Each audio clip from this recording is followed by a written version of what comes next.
West, keeping you up to date on technology while enjoying a little whiskey on the side, with leading-edge topics, along with special guests, to navigate technology in a segmented, stylized radio program. The information that will make you go,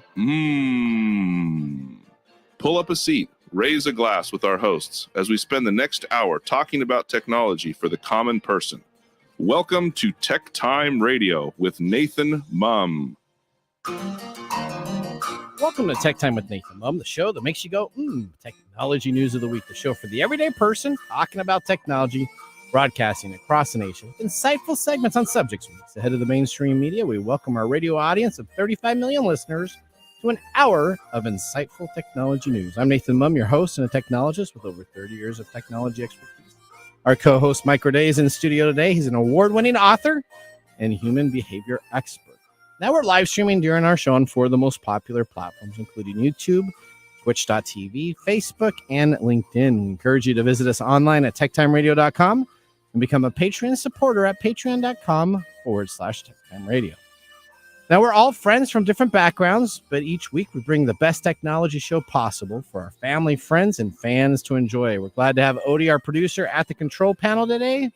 Welcome, everyone. Let's start today's show. Now on today's show. All right, today on Tech Time with Nathan Mumm, our guest Laura Bell Main will be sharing crucial tips on how to protect yourself from the holiday scams as we approach the festival season of scamming. Are you ready to get all your fake scam emails here, Mr. Gorday? Sure. All right. Well, they only come up higher during the holidays.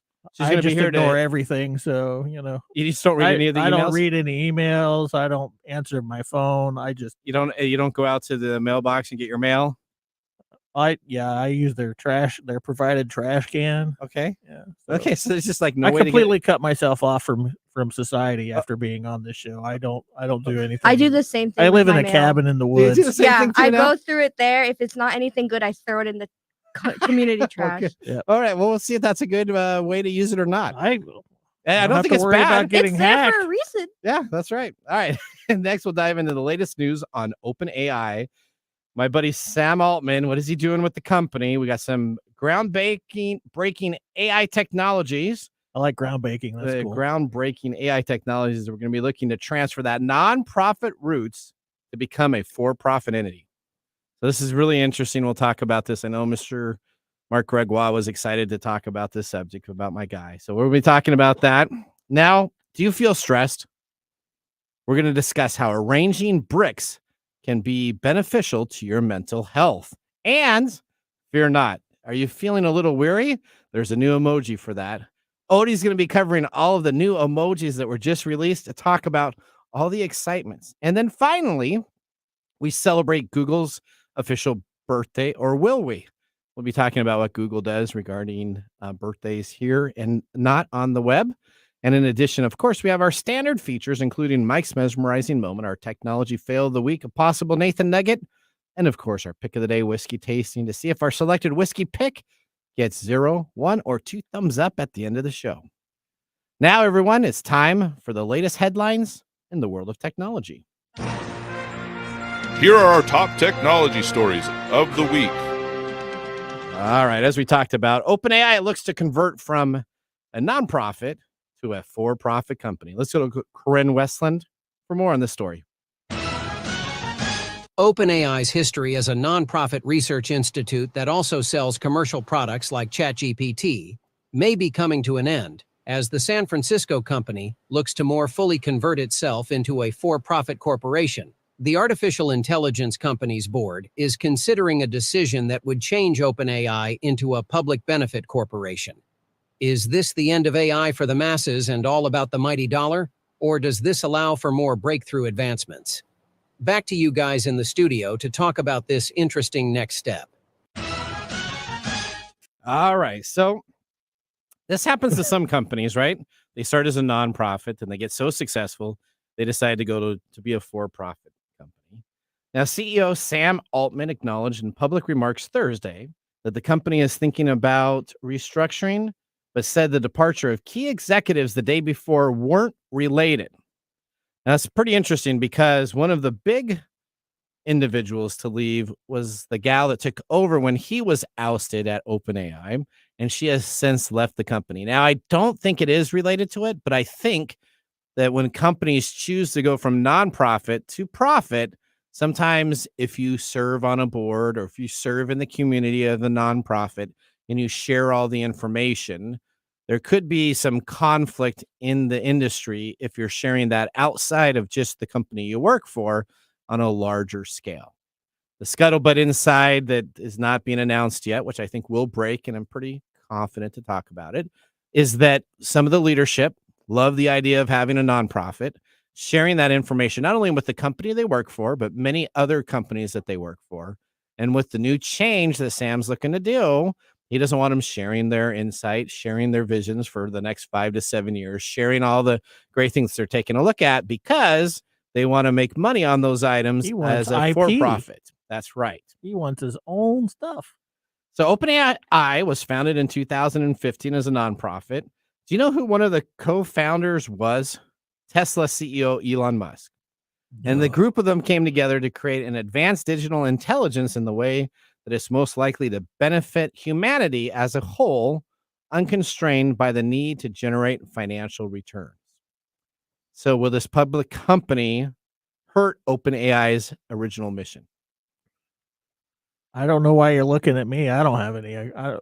You know how I feel about corporate America. Okay. Well, and do you think it's good that they're going from a nonprofit to a for-profit board? For shareholders, it makes sense. Okay. It makes it easier to sell a product. Yeah, for shareholders, it certainly makes sense because they get to make more money. Okay. Okay. But now they're going to start doing what everybody else does, right? They're going to start gearing they want to have their stuff exclusive to themselves, right? This is one of what you were just talking about. They want IP. They want that stuff so they can patent it. And then they can make bank on it. And then they can start doing the whole, well, I'm going to keep this is our privileged information. We're not going to allow you to use that and go after people who do. So, So do you think it's going to hurt ChatGPT and OpenAI? I don't think it'll hurt I don't them. think it's going to hurt it, but I Okay. think it's going to compound the already problematic issues that are being generated socially with ChatGPT. Okay. That makes sense. All right. Okay. Well, It's certainly not going to hurt the company. No, I think the people will be rewarded that have worked at the company. I think a lot of people are going to make a lot of money, and that's Yep. probably the primary reason why people are doing this. Yep. I don't think it's for any sort of good for humanity type of thing, because then it would remain free, right? Yeah. Well, yeah, it would remain as a nonprofit. And so Be like Linux. I do think that people are not quitting because they're upset.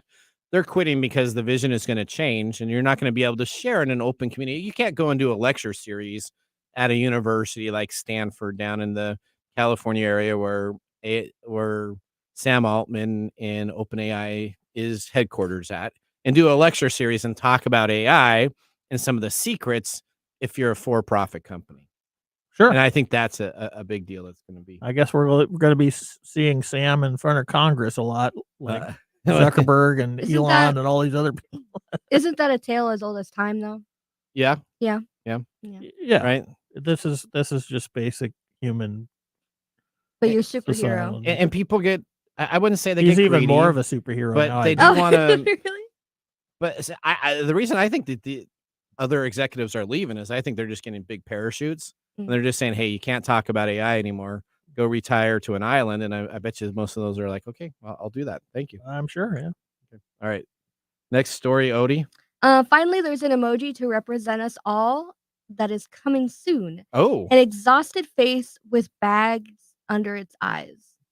It's one of 8 new emojis that will appear on smartphones and computers next year, which also include a root vegetable, a harp, a leafless tree, a fingerprint, a shovel, and a purple splatter, and a flag for the remote island in the English Channel called Sark. Although those might be goofy, the leafless tree is meant to raise awareness of drought and climate change, according to Brian Byhaki, who submitted it to the Unicode Consortium. I'm pretty sure that's not going to be used No. for that. I'm excited. See, when I first saw it, I was all excited because I love Halloween. Okay. It'd be a great tree to use. But that's for not the Halloween. culture No. climate one. That's That's the the one tree. that's supposed to be. Yeah, for it's a climate dead change. So tree. what's the Nickelodeon splat supposed to be used for? I don't know. I know Personally, when I what it's saw going to be used for. When I saw it, I just thought of like, oh, if I really tanked like an interview or something, or if I had an embarrassing interaction like a with face somebody. palm, is that the splat type? Yeah, of I would Okay. send a splat. Like, it just completely went up in Okay. splat. You know, there's like a whole Okay. board that decides these emojis. Yeah. I did not know that until Okay, this but- story came on out. What was it? I'm glad. They have to- that, they have to come up I'm with glad that we have a lot of people sitting around trying to figure out appropriate uses for emojis. That makes me feel all warm They inside could- for the human. A whole. the They, human only concept. allow Okay, a certain hold on. amount. They can do that, but Yeah. there's no what is it called? There's no Guidelines that's what Yeah. it means. Yeah. Like an eggplant. And a it- peach. Until when they release it, the public's going to decide what the Mhm. meaning is Yep. Mhm. because that's how it works. Yeah, like the tree. and So the splat. sitting around determining what it should be seems like a kind of a useless thing. But I'm excited for the tired emoji because that's just me every day. So that'll be the number one. Well, I don't understand what the heck to do with the flag for the. What the heck is that? I mean, if I'm on an island by myself and nobody knows who I am, I throw that up. No, that goes into No. the plethora. There's your word. Okay. The plethora of flags that already exist. Yeah, do you not? You're The an ones that American. you never look okay, at. Okay, I get that now. Okay, never mind. Because they are American. Yeah, friends. there you go. So they just said they weren't They're- represented, so now Yeah. they Right, represent. they got Yeah. some Okay, representation. okay. See, I can get behind that. Okay. You know, Mhm. the sad baggy face, that I understand that. That's sort of a sad commentary on life. The shovel, not sure why we need I'm a shovel. excited for the shovel. What's a shovel? Well, It's a pile of If- crap. Is that what you're gonna say? with the no. Well, shovel? I know it's going to be shovel and the poop emoji. Yeah, now, that's what I'm gonna so- say. Shovel and then the there's poop. there's that, and then I was thinking when you're trying to dig up gossip. Oh, okay. Yeah, Okay. like give me. Well, the I think it's tea. going to be used like I'm going to shovel you. Are you gonna kill him? I'm gonna hit you So with a instead of shovel. having a gun Oh, emoji or a anything water like that, gun. I'm gonna What's hit that? you with It's a a shovel. water gun. it's a water gun. It used to be a Water real gun. No, you I that. know, and they switched They it changed to the it. water gun. Yep, because Mhm. we want to be safer for people. The Okay. fingerprint, though, I don't know. I didn't know that it was a It fingerprint. looked like when a warp. yeah, so I feel like it's gonna be used for that. Okay, that's not too. That's what I when I looked at it, I'm like, so you're like warping is what to a we've new come story to or in warping America over here, here? folks. Interdimensional Yeah, thing. yeah. Yeah. Philosophical debating Oh, man. on what Odie and I were pretty what close an on most of emoji these looks emojis like when and we what looked it at 'em. We're means. ahead of the Urban Dictionary right now. That's right. Take that, Urban Dictionary. There you go. All you got to do is be on Tech Time. We'll tell you what your new emojis are going to be. All right. Anything else that you thought was great with those emojis? The root vegetable, I just go crazy about. What's it called? The Office bites. Okay. Bears beats. So, Battlestar but it looks Galactica. like a turnip though. It's a beet. It's Is it? a Or is beet it or a beets? radish. A radish. Okay. It looks like a beet though. Okay. That's how beets. I'm gonna be. Okay. Okay. Bears okay. beets Battlestar Galactica. Thank you. There you go. And then the harp. Yeah. I don't know. I feel like that'll just be fun. I to think use. that just goes into the music Yeah. section. I think that's for like all playing those the harpists. world's littlest violin when like That's people the are wrong- griping no. about stuff. I'm just That's gonna the like wrong send the one. harp out. Like shut up. You go No. play a harp. No. All right, there we go. All right.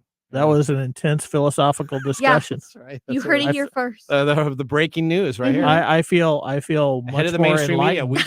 We just literally came up with the reasons that they're going to use these emojis. Mike. Yeah, it has no bearing on what actually is going to be doing. No, but watch it be used for what I'm saying. I'm As a pretty hip- certain I know Although what the shovel things are and going the to be poop used emoji for. are going to be together. Oh, of course. It's not Yeah. going to be used for anything innocent. I know that. Well, speaking of some good stuff, let's move on to Emojis never story lie. number 3.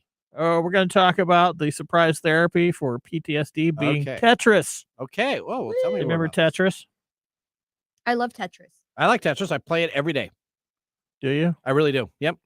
I That's use it. I think it's very Instead of challenging. Minesweeper, or remember that Minesweeper? I loved Minesweeper. I hate or- Minesweeper. I didn't really like Solitaire, but I did like the Hearts when they used to have the Hearts game on there. Uh-huh. Or in this, yeah. So. All right. Well, a study conducted by researchers at Uppsala University Yep. shows that playing the popular video game Tetris can significantly reduce flashbacks in people suffering from post-traumatic stress disorder. This idea is not entirely new, and this particular angle involving Tetris has been in play since 2009, That's when Emily Holmes, now a professor at Uppsala University, began looking into whether the game could serve as an early intervention for people who have been exposed to trauma. In a study Holmes led 15 years ago, participants who played Tetris shortly after watching a traumatic film experienced fewer flashbacks than those who sat quietly after screening. While the results were encouraging, it was a small study with just 40 participants in a highly controlled setting. Latest study involved 164 healthcare workers in Sweden who worked with COVID-19 patients and were exposed to work-related trauma. It was conducted during the pandemic between September 2020 and April 2022. Tetris itself involves a spatial reasoning skill called mental rotation, which can help distract the brain shortly after traumatic events and also reduce flashbacks to historic events.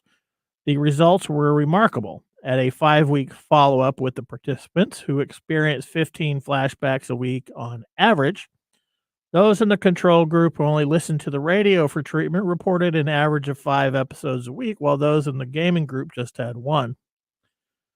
This recent study goes further and proves that the game can prevent the reoccurrence of intrusive memories over longer and longer periods of time. So how does it work? Okay. Tetris requires you to exercise a spatial reasoning skill called mental rotation, where you rotate the visual image of an object you see it as from different angles in your head. It has also been found that taxing your memory resources with a concurrent visuospatial task reduces the vividness and emotional impact of mental imagery, such as traumatic flashbacks. That's where Tetris comes in very strongly. In demanding mental rotation, it is an example of visuospatial task that is theorized to compete with the same cognitive resources as the mental imagery underlying intrusive memories. This recent experiment shows that Tetris can effectively reduce those flashbacks. Okay. That's pretty good for a treatment that can be administered using a free resource, because you can play it online at no charge in a short amount of time and a single guided session. Holmes also hopes that this sort of an intervention could even act as a preventative measure. So have you played Tetris? I have. I can play a lot of. I can see why it works, right? Because you have to change the object shape as it's coming on down to fill the line, right? The object Tetris, you fill a line, you delete it, fill another line, delete it. If you're playing against somebody else, you send penalties normally to them when you delete lines. We're basically taking this visual field of information and saying, what do I need this shape to look like to put in this particular space? And this is the shape that I have, and now I have to rotate that shape with my thinking skills. So it really kind of engages the brain in a problem-solving manner. Is there other games that can do that? We'll find out on Mike's mesmerizing moment later in the show today. Okay. All right. Okay. Well, you know what? That ends our top technology stories of the week. When we return, we have Laura Belmain. It's going to be talking to us about holiday scams and how to protect yourselves in the coming months. She'll explain the practical steps to take to protect you and your loved ones. Stay tuned to find out more. You're listening to Tech Time with Nathan Mumm. We'll be back after this commercial break. This is Mark and Greg for Copiers Northwest with a terrific offer called Printer Care Plus. It's simple. Buy HP printer cartridges from Copiers Northwest and we'll service your current printers for free. That sounds too good to be true. It's made possible due to our HP Copiers Northwest relationship. Copiers Northwest is an HP Platinum partner, one of only 2 in the entire Northwest. And now with Printer Care Plus, Copiers Northwest will provide free printer service as long as they purchase genuine HP cartridges from Copiers Northwest. That's right. IT departments no longer have to service printers or fix paper jams with Printer Care Plus. They can focus on more strategic initiatives and let our experienced technicians keep their HP printers up and running. Sounds like a love-love relationship for IT departments. Don't get too carried away. So how do they get more details on Printer Care Plus? Call Copiers Northwest today, 206-282-1200, or visit copiersnw.com. Copiers Northwest. New ideas, new solutions.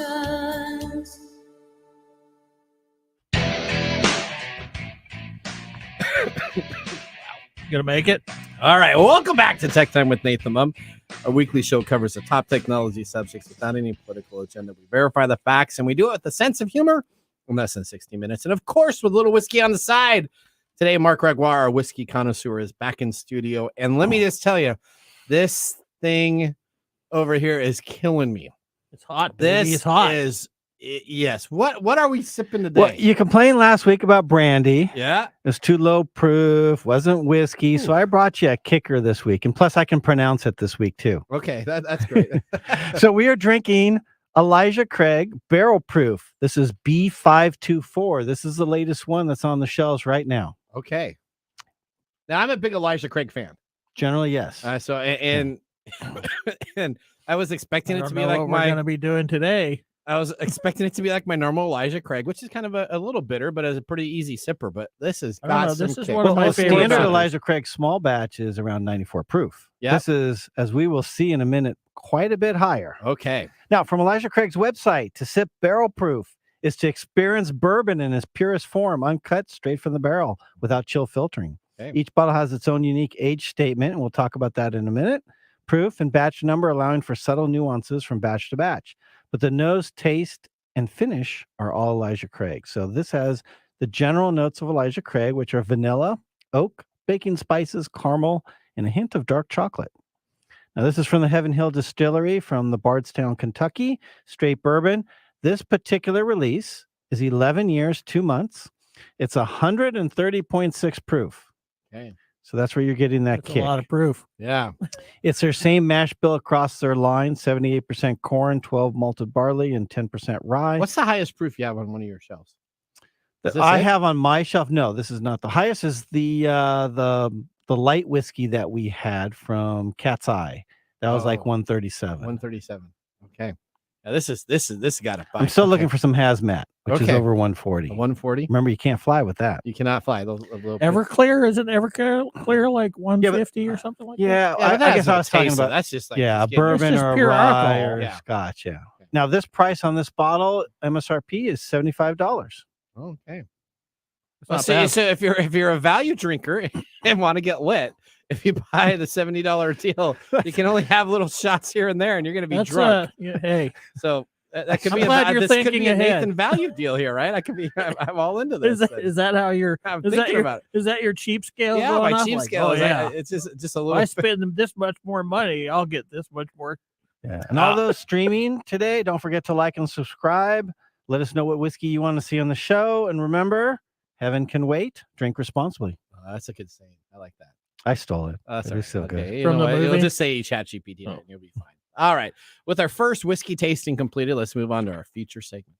Our technology expert, Laura Belmain, is joining the show today. She's a global leader in developing secure software with over 20 years of experience in software development and cybersecurity. She co-authored Agile Application Security and Security for Everyone. Her work has been featured in many international publications, including Wired and MIT Tech Review.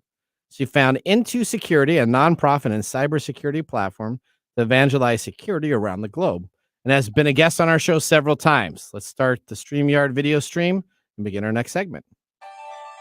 This is a segment we call Ask the Experts. Laura, welcome to the show. Where are you coming from today, and how are you doing? Let's start with those two big Hello. It is lovely to see you again. I'm still here in beautiful springtime New Zealand. So, I'm watching you lot enjoy the fall season, and we'll get into it. But no, it's lovely here. We're preparing for the summer. Okay, there you go. I still need to visit New Zealand. That's on my list. This would be the time to go. I go on down there. Laura needs to have a big cybersecurity conference, and then I can just tell work I need to go to the cybersecurity conference that she's putting on, and then I'll just come right down there. Okay. All right. Well, glad to have you back on the show to cover subjects that are needing to be talked about in the upcoming holiday season. We have Halloween, Thanksgiving, and Christmas all in the next few months. So we're going to be doing a holiday special today, and Laura's going to give us some subjects on how to safeguard yourselves for the holiday. Let's get started right now. Laura, give us a couple examples here, and let's begin this little segment. Okay, well, I love the spooky season. My entire household are getting excited about it, and then we roll around into the primary gifting period. So, it's a time where we're all a little bit excited, we're reconnecting with people. And so, the biggest thing we can remember from a scam point of view is that most scams work because they touch you here in your heart, not so much in your head. So, if you are really embracing skeletons and, getting yourself decked out for Halloween, then they're going to play to your excitement. They're going to be there going, hey, here's something you should come click on. It'd be really great for what you're doing. Or here's a special offer that might be relevant to your interests. So remember that as you get more excited, as you get more into the season, people know this. And the best thing that they're going to do is try and appeal to whatever is easiest, the least friction. So friction is when we have to stop and think. So if I can stop you from thinking about something and just encourage you to click, that's where the beauty spot is for our criminals. So make it easier, step back from the excitement, take a breath, have a cup of tea, and then think about whether you really want to engage with something. All right. So my next question is, what is a common way people are scammed in email? We do a segment called letters, but give us, and those are all scam phishing emails, but specifically for the holidays, what are some of the scams that people can see coming into their mailbox or inbox? Yeah, so this time of year, we've got two categories, right? We have honey and vinegar. So honey, sweet things. Those emails you're going to get from a relative. Hey, I'd love to send you a gift certificate. Wouldn't that be amazing? Here's a gift. Or, if you're looking at the social media networks, you're looking at Facebook, people reconnecting and wanting to reach out and invite you to things. They're going to play with those emotions. So don't let that happen. We're also going to look at special offers. All of us, if you listen to the news just before the segment, there's a lot of tightening belts at the moment. We're all looking for a high proof whiskey with a low price tag. So we want to be making sure that we are really thinking about, does it feel too good to be true? Now, I was brought up to be told if you can't see the price, you can't afford it. And if it seems too good to be true, it's probably a scam. So that's probably the voice you want to keep in your head this year. On the vinegar side, those are good advice, right? I mean, that's you're never going to get an iPad for $79. I don't care what somebody's going to be doing. Or a free Lego Millennium Falcon. Yeah, you're not going to be getting those items, right? I mean, if companies gave those away, they wouldn't be in business. So you need to be smart enough to understand that if it's too good to be true, it probably is. Nobody during the holiday season is just going to generosity driven giving you a deal. So easy. Well, right? It is. That's right. And okay. What were you saying there, too? We're primed for it as well. We're primed for it. You've got Black Friday and Cyber Monday coming up, right? Oh, yeah. And then now we have a Prime Day. Prime decided to announce a new Prime Day. So they got a big Prime Day coming on out in a couple weeks. Well, all of our criminals know this too. So you're going to be watching for your special offers. What's out there? What can I, get for my loved ones? And they're going to be right there in your inbox alongside it. So, take a breath, especially on places like Facebook, where, there's no barrier to placing an ad and saying, hey, here's a special offer at a store you recognize.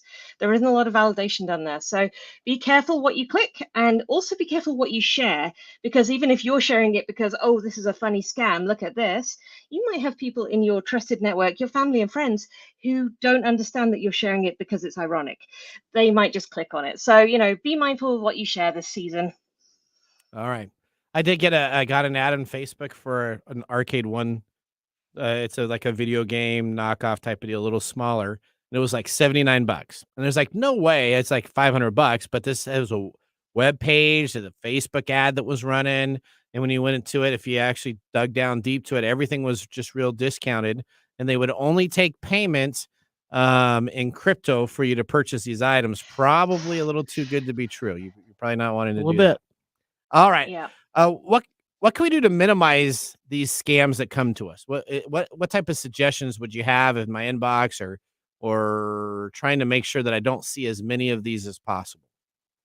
Well, it is the holiday season. We're all busy. But having a little bit of a cleanup of your inbox, making sure you're not getting a lot of spam is always a good idea. Just hit unsubscribe or just filter it to DevNull if you're a nerd. Just send it out there to the trash. I liked what you said earlier about just sticking that mail straight in the trash can. In the physical world and digital world, just go for that.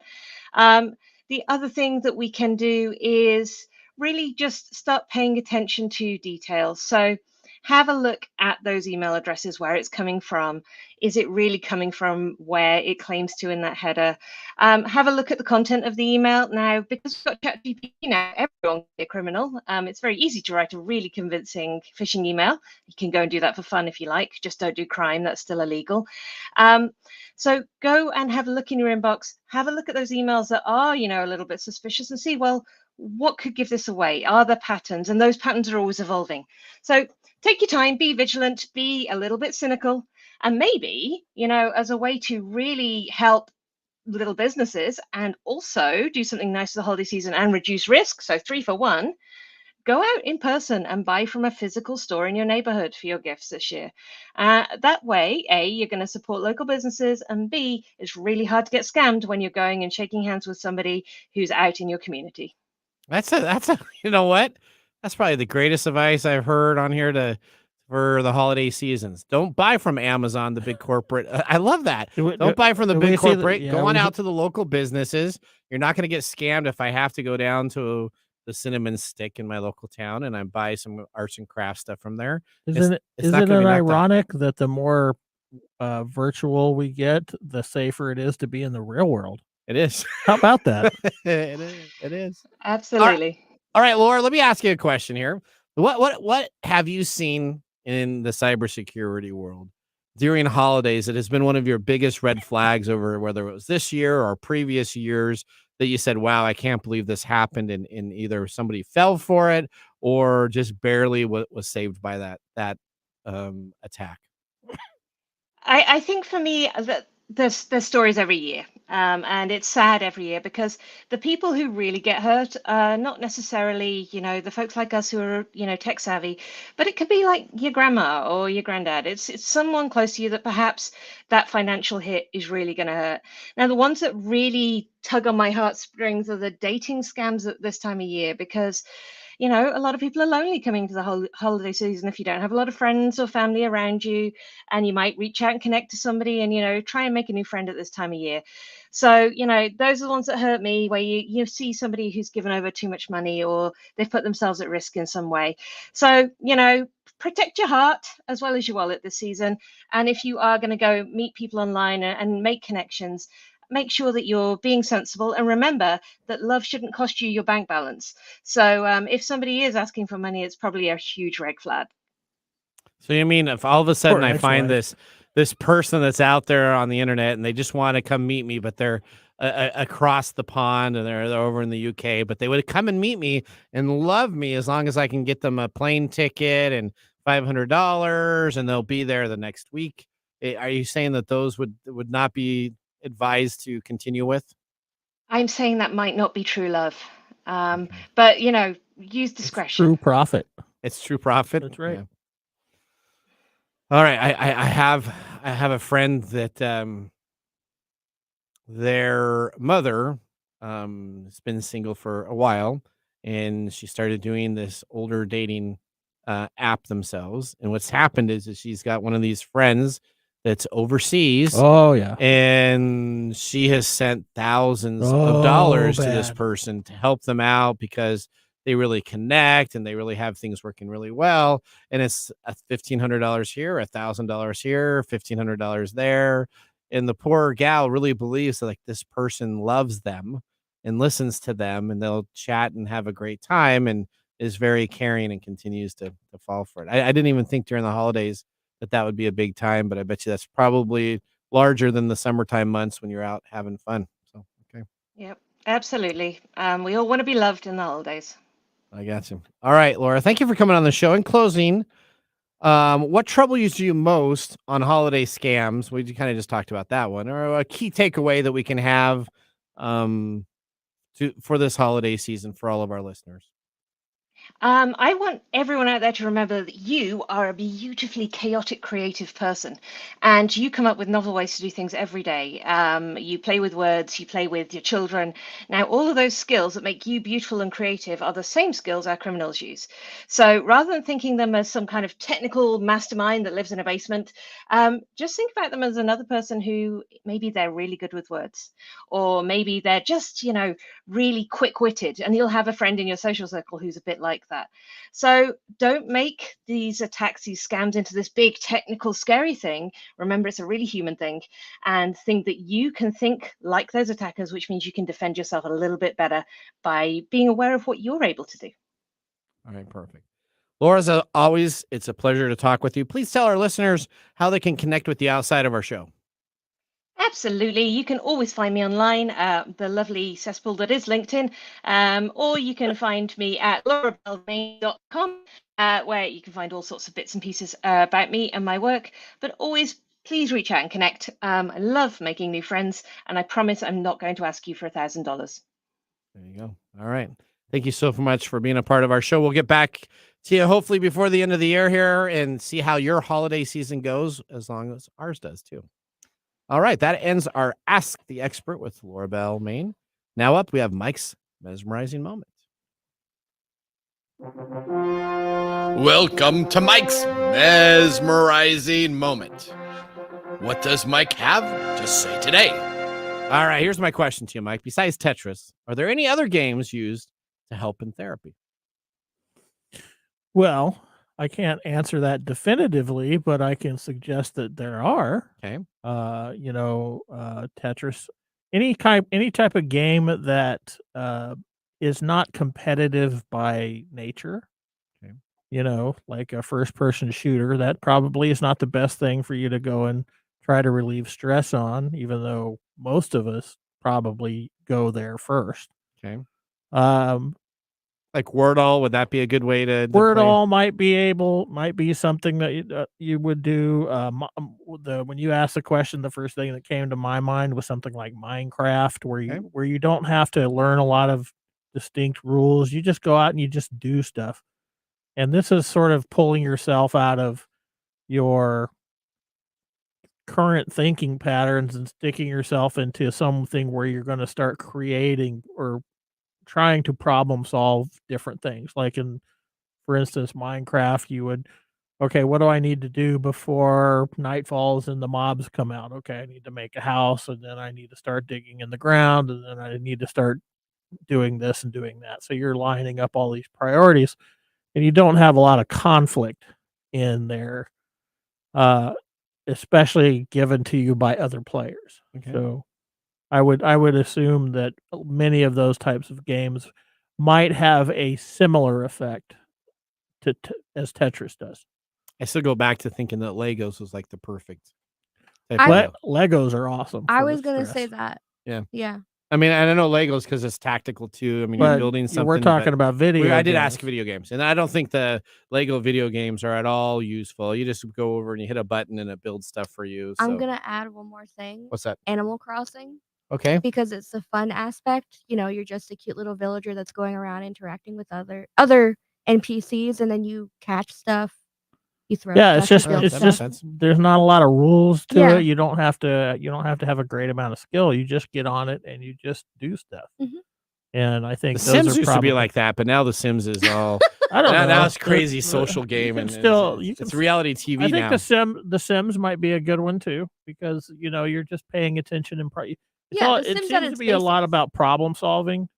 Okay. It doesn't quite. I imagine it doesn't quite activate the same spatial reasoning that Tetris might, Yeah. but there's still that aspect of problem solving. And anytime you engage your brain in a different area, it's going to help especially with some sort of traumatic episode.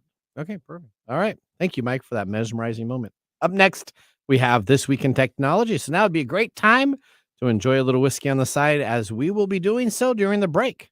You're listening to TechTime Radio with Nathan Mumm. See you in a few minutes. Hey, Mike. Yeah, what's up? Hey, so you know what? We need people to start liking our social media page. If you like our show, if you really like us, we could use your support on patreon.com. Or is it Patreon? I think it's Patreon. Okay, Patreon. If you really like us, you can. And you say I'm the English guy? Patreon.com. I butcher the English language? You butcher the English language. Okay, so it's all the time. It's Patreon.com. Patreon.com. If you really like our show, you can subscribe to patreon.com and help us out. And you can visit us on that Facebook platform. You know, the one that Zuckerberg owns? The one that we always bag on? Yeah, you can. We're on Facebook too. Yeah, like us on Facebook. Do you know what our Facebook page is? TechTime Radio. At TechTime Radio. You know what? There's a trend here. It seems to be that there's a trend, and that's TechTime Radio. Or you can even Instagram with us. And that's at TechTime Radio. That's at TechTime Radio. Or you can find us on TikTok. And it's TechTime Radio. It's at TechTime Radio. Like and subscribe to our social media. media. Like us today. We need you to like us. Like us and subscribe. That's it. That's it. That's that simple. And now, let's look back at this week in technology. Okay, in the Wayback Machine, we're going to September 27th, 1998. Google's fake birthday. Google's birthday, for some reason, is not really known. Google has at times chosen the date of September 27th as their birthday, even though it's more officially known as September 4th or even September 7th.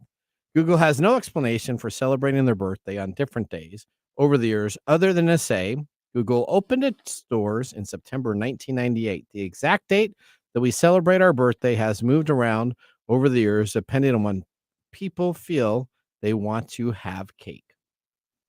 There you go. Okay. There you go. So they choose now. Whenever Google has their birthday, they have a little Prime logo that will go on their site, and it'll say "Happy Birthday," normally with a cake, and it'll play music. So if you see that interactive icon on your Google page, you know that that's the day that they're celebrating their birthday.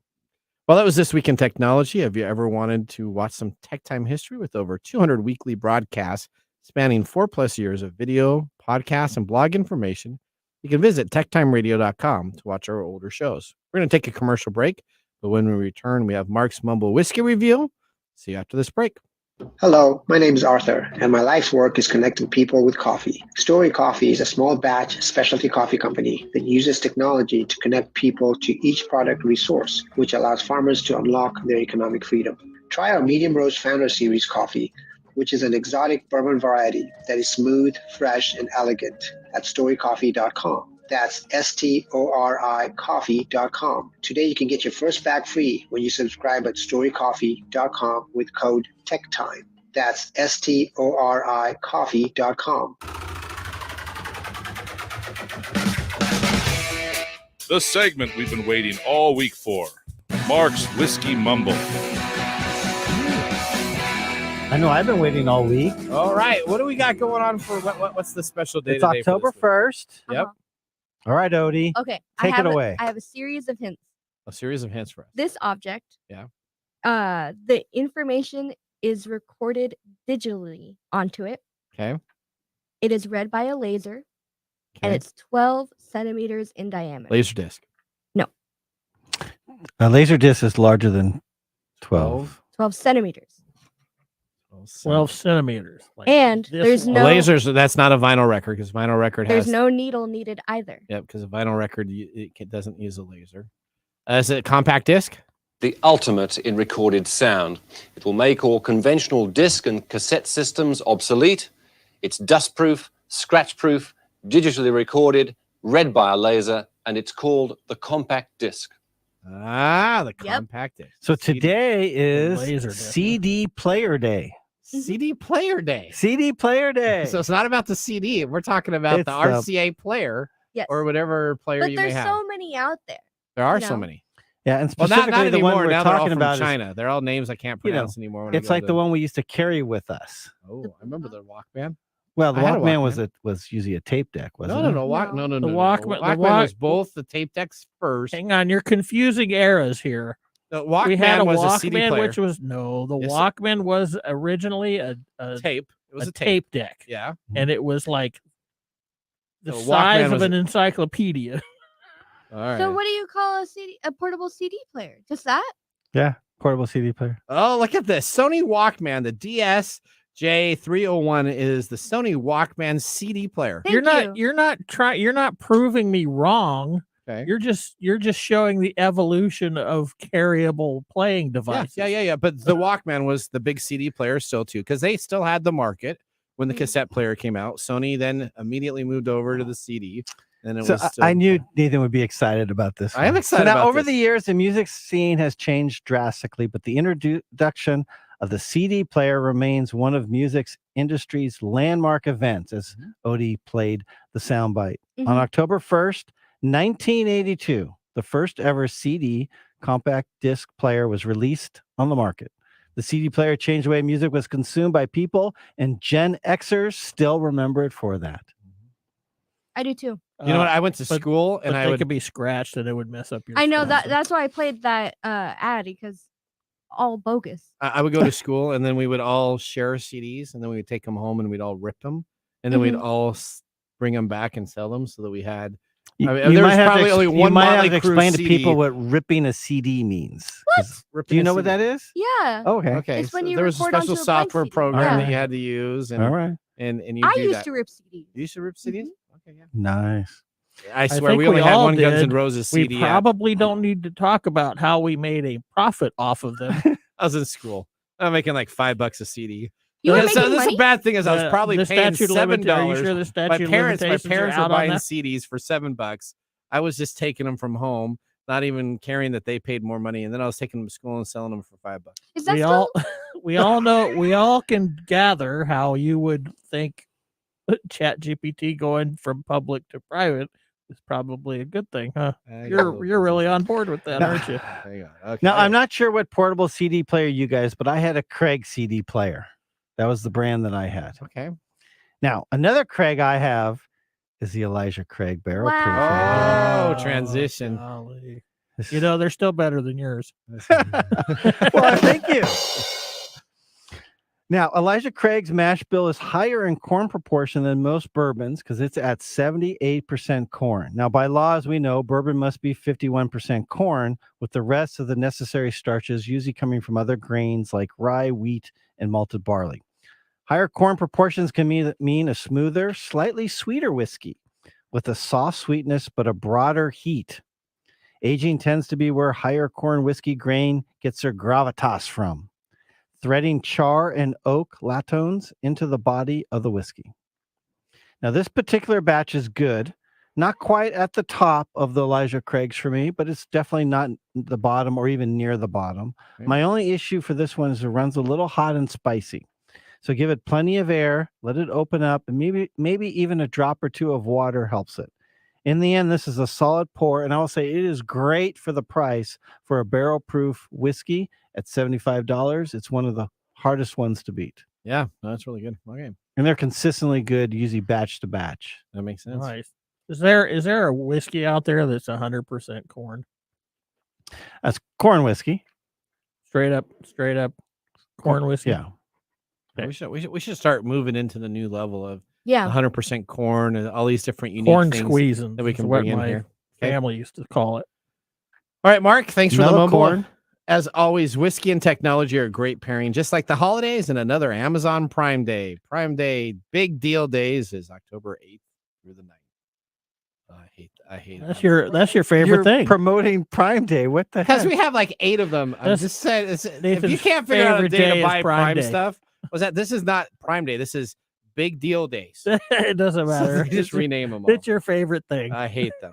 Let's prepare for our technology fail of the week, brought to you by Elite Executive We are out of Service. time. Congratulations. You're a failure. Oh, I failed. Did I? Yes. Did I? Yes. Did I? Yes. All right, well, this week's failure comes to us from the company Avis. Yep, the car company, as they blame a computer glitch for an accounting error.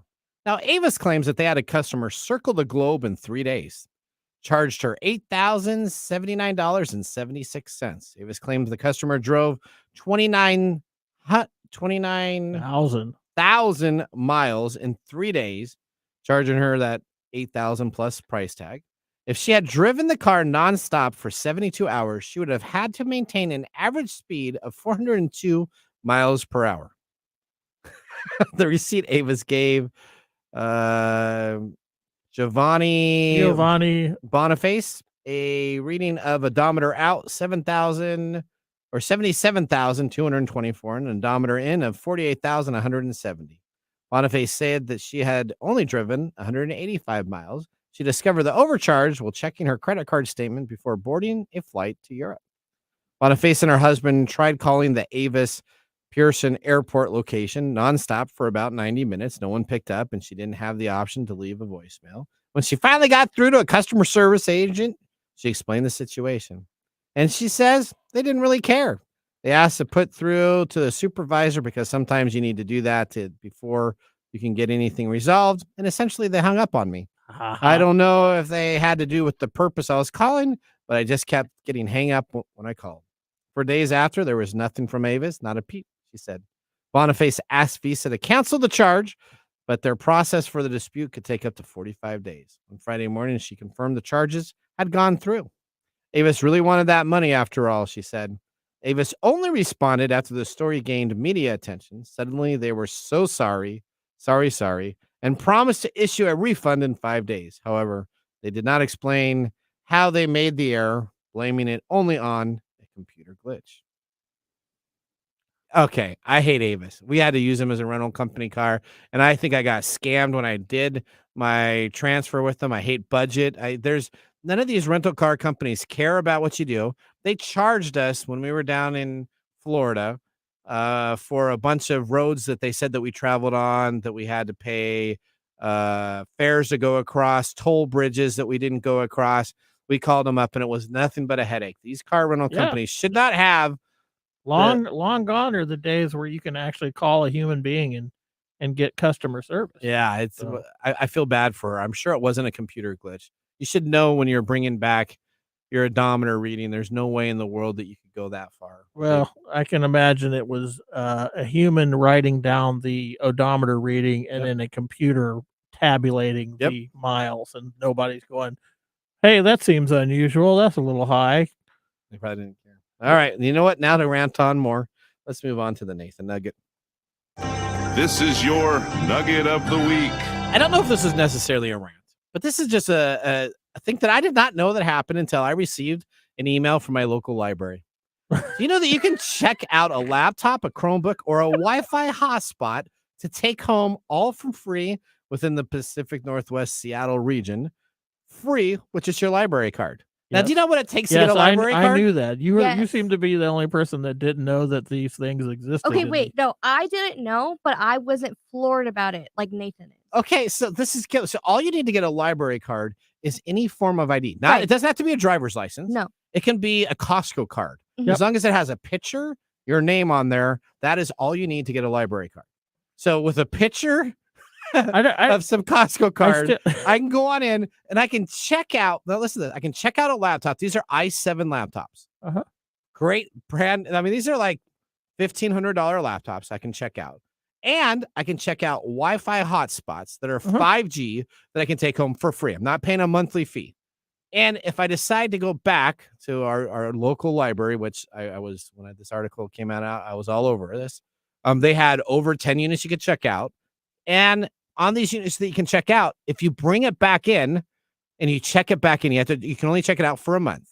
You have to bring back the hotspot. But if you bring it back in with your card, then they will immediately allow you to check it back out again and go on out. So you can have free internet for up to as long as you want to have. Out why you're so surprised. Well, if anybody's complaining that they can't get an internet or they can't get a computer to do any type of job work or searches for applications or anything to do it, all you got to do is go down to your library, check it out. There's no restrictions on your internet except for child porn. Otherwise, everything else is open on the information that's available there that you can get. So you can do political stuff, non-political stuff. They have a Freedom Act that you're a part of, and check out this. Okay. Yeah, that's kind of what the library is. You could go down there and use a computer any way you want. Well, I know you could use one on site, but I didn't know you could take one home. Well, now but you my do. kids in school, I can check out a Chromebook. Now you do. I know. I mean, why am I paying for internet? I can go down and get 5 of these. I know why you're chain paying these for bad internet. boys together, and I could have. I'm pretty sure that the amount of I could QoS it. I guarantee I could bring 5 in there. Maybe you can't check out 5, but I could get 5 other fake Costco cards and decide to create it. And this comes from the guy who's always talking about how kids are not sneaking around Instagrams. Well, I'm just saying. I mean, if my kid wanted to, I mean, he could just go grab a laptop and a Wi-Fi. These are called resources. Okay, libraries are full of resources. I like it. It just floored me. Why does this? Okay. Why did it floor me? Yeah. Because people always complain that they can't get stuff. Well, clearly you can get something. You can get a laptop and internet. It's all available. But you have to. It shows you the relationship between Nathan and books. Oh, maybe that's it. I only thought you could do books. I didn't know that you could check out VHSs from there back in the day. All right, let's didn't move know on. that either? You What? can Oh my goodness. You can do movies in you there can too. check out It's like Playboys. Blockbuster. Blockbuster for free. All right, let's go to our pick of the day, whiskey tasting. Yeah, what are we drinking today, Mark? Do streaming movies from the library too. Wow. You don't even have to go there to check one out. So you can probably get you can stream it on your free Yeah. box that you have on your computer that you have. Yep, that's right. Okay. All right, today we are drinking Elijah Craig Barrel Proof B524 from Heaven Hill, straight bourbon, 11 years, 2 months, 130.6 proof, but $75. All right. I'm going to give it a thumbs up. What are you going to give it? I'm going to give it a thumbs up too. I think it's Bye. Okay. All right. Well, looks Thanks like for we're joining heading us out on for the day. TechTime See you guys Radio. next week. We hope that you had a chance to have that moment today in technology. The fun doesn't stop there. We recommend that you go to techtimeradio.com and join our fan list for the most important aspect of staying connected and winning some really great monthly prizes. We also have a few other ways to stay connected, including subscribing to our podcast on any podcast service, from Apple to Google and everything in between. We're also on YouTube, so check us out on youtube.com/TechTimeRadio, all one word. We hope you enjoyed the show as much as we did making it for you. From all of us at TechTime Radio, remember, mum's the word. Have a safe and fantastic week.